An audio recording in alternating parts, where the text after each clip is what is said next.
Ever wondered why your relationships keep repeating the same frustrating patterns? Maybe you find yourself being clingy or constantly worrying if your partner still cares. Or maybe you are the opposite. You push people away when they get too close. What if I told you these patterns aren't random but linked to something deeper called your attachment style? Attachment styles explain how we connect with others and they can either strengthen or sabotage our relationships. Today, we will explore what attachment styles are, where they come from, how they shape your relationships today. By the end of this video, you will understand why you behave the way you do in relationships, and more importantly, what you can do about it. Let's dive in.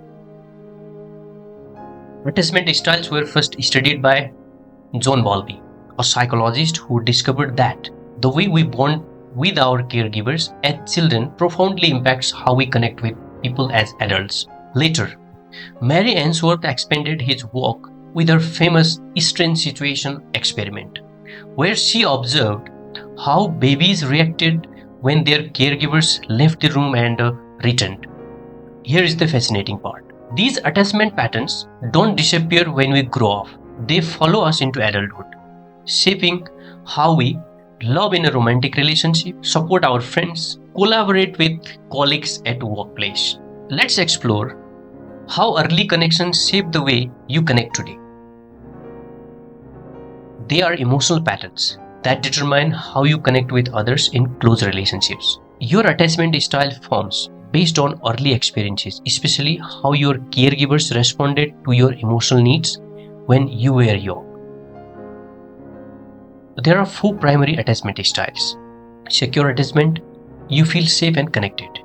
Anxious or preoccupied attachment, you crave closeness but fear abandonment. Avoidant or dismissive attachment, you value independence and keep people at a distance. Fearful avoidant or disorganized attachment, you want connection but fear intimacy. Each style shapes how you behave in relationships. Let's explore how they develop and what they look like in real life. Mary Ainsworth's famous strange situation experiment revealed how attachment styles form.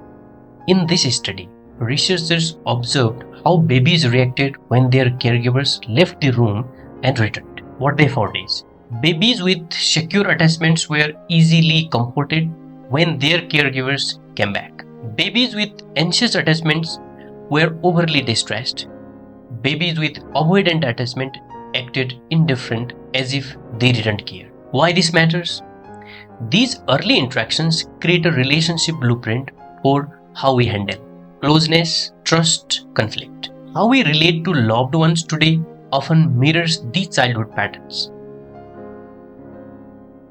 Let's start with the healthiest attachment style, secure attachment. You feel safe in relationships. You can trust others and aren't afraid of intimacy. You express your needs without feeling guilty. This style often comes from consistent, loving caregiving in childhood. When caregivers are responsive and supportive, kids learn that relationships are safe. Imagine your partner has to leave for a week-long work trip. If you are securely attached, you might miss them, but trust that the relationship is strong. You focus on your own life while they are gone. No panic, just healthy independence. If this is your style, you might constantly question whether your partner truly loves you or worry they will leave. You need reassurance frequently. You might overthink everything and fear abandonment. You may ask questions like, "Do you still love me?" or check your phone repeatedly for a response. This style often comes from inconsistent caregiving in childhood. Sometimes caregivers were loving and attentive, but other times they were emotionally unavailable. Let's say your partner doesn't text back for a few hours. If you are anxiously attached, your mind might spiral on thinking like, are they upset with me? Did I do something wrong? This creates unnecessary stress that can strain your relationships. People with avoidant attachment value independence and emotional distance.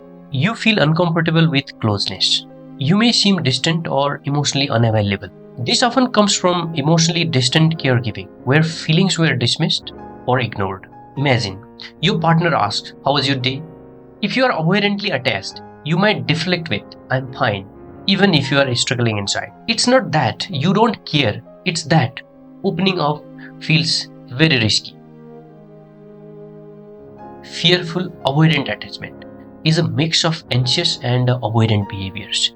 You may crave intimacy but push people away when things get too close. This style often comes from trauma or unpredictable caregiving, where love felt unsafe or inconsistent. You might want to be close to your partner, but when they get too emotionally close, you panic and pull back.